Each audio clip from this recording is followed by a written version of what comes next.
అందరికీ నమస్కారం. ఈరోజు రాష్ట్రంలోని ప్రచారం సాధారణ ఎన్నికలకు సంబంధించి ప్రచారం విస్తృత స్థాయిలో తెలుగుదేశం పార్టీ చేయటం, రాష్ట్రం మొత్తం మీద కూడా విశేషమైన స్పందన లభించడం, ముఖ్యంగా సంక్షేమానికి సంబంధించి ఏదైతే సూపర్ 6 కార్యక్రమం తెలుగుదేశం పార్టీ ప్రకటించడం జరిగిందో దాంతోపాటు మరొక 4 అంశాలు జనసేన అధినేత పవన్ కళ్యాణ్ గారు తోడు చేశారో ఇవన్నీ కూడా ప్రజల్లో విశేషమైన స్పందన లభిస్తుంది.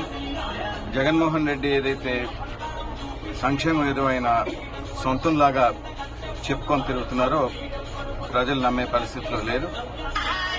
సంక్షేమం ఈరోజు జగన్మోహన్ రెడ్డి వైసీపీ ప్రభుత్వంలోని అప్పు చేసి సంక్షేమం ఇస్తున్నారు.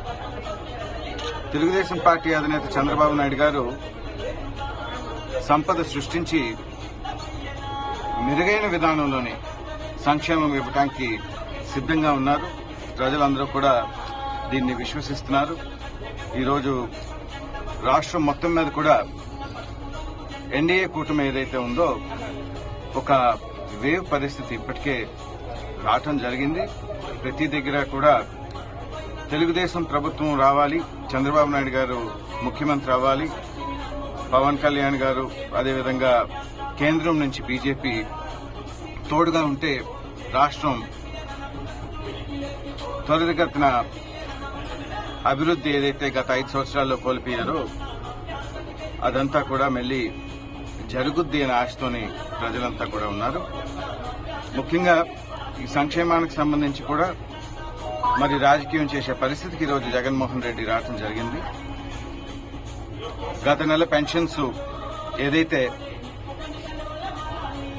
ఎలక్షన్ కమిషన్ మరి వాలంటీర్ల ద్వారా పంపిణీ చేయొద్దు అని చెప్పిన తర్వాత ఉద్దేశపూర్వకంగా వైసీపీ ప్రభుత్వం మరి ఎన్ని ఇబ్బందులకి గురైనా సరే పెన్షన్దారులకి కావాలని మరి ప్రత్యామ్నాయం ఏర్పాటు చేయకుండా అనేక ఇబ్బందులు పెట్టడం మనందరం కూడా చూడటం జరిగింది. మరి చంద్రబాబు నాయుడు గారు ఇప్పటికే చెప్పడం జరిగింది, ఒకవేళ ఎవరికైనా అందకపోయినా లేకపోతే ఒకవేళ అందినా సరే గత నెల నుంచే ప్రభుత్వం వస్తే 4,000 రూపాయలు పెన్షన్దారులందరికీ కూడా ఇవ్వడం జరుగుద్దన్న విషయం కూడా చంద్రబాబు నాయుడు గారు చాలా స్పష్టంగా చెప్పడం జరిగింది. కాబట్టి రాష్ట్ర ప్రజలందరూ కూడా ఇప్పటికే ఒక నిర్ణయానికి వచ్చారు. అయితే జగన్మోహన్ రెడ్డి డబ్బుతోని మరి ఇతర ప్రలోభాలతోని ప్రజల్ని ఆయన పక్క తిప్పుకునే ప్రయత్నం ఏదైతే చేస్తున్నారో ప్రజలంతా కూడా అప్రమత్తంగా ఉండవలసిన అవసరం ఉంది. 5 సంవత్సరాలు ఏదైతే ఒక ఛాన్స్ అని జగన్మోహన్ రెడ్డికి ఇవ్వడం జరిగిందో రాష్ట్రం అంతా కూడా అధోగతి పాలైంది. ఈసారి అలాంటి పొరపాటు ప్రజలు చేయరని పూర్తి నమ్మకం నాకుంది. ఇప్పటికే ఒక నిర్ణయంకి రావటం జరిగింది.